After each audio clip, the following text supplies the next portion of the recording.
Sejumlah proyek pembangunan milik BP Batam, tanpa papan proyek. Batam, RM News TV. Sejumlah pelaksanaan proyek pembangunan di Badan Pengusahaan Batam atau BP Batam, tanpa memakai papan nama.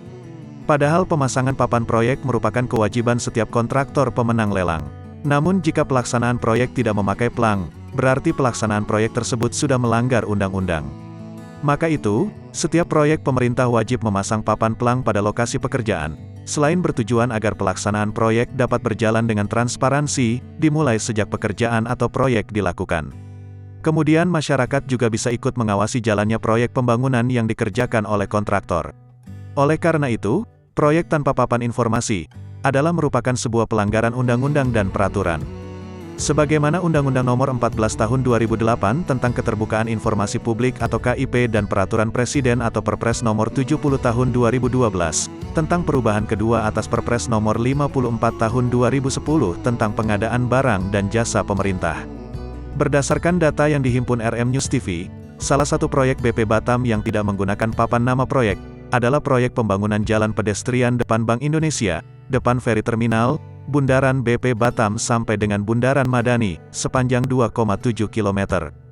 Di mana, proyek pembangunan jalan pedestrian milik BP Batam, senilai 36,8 miliar, yang dikerjakan oleh PT Kisna Jaya selaku kontraktor pelaksana, di sepanjang jalan lokasi pekerjaan dari mulai ujung ke ujung sama sekali tidak terlihat terpasang papan nama proyek.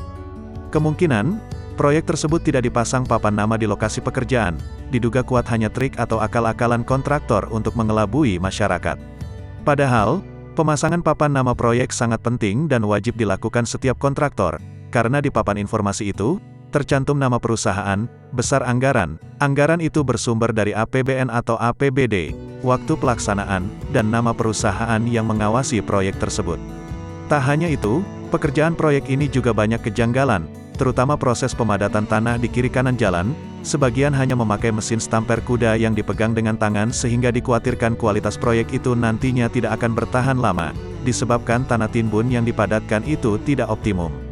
Kemudian, pekerjaan proyek itu juga diduga kuat dikerjakan asal jadi dan amburadul atau tidak sesuai spek.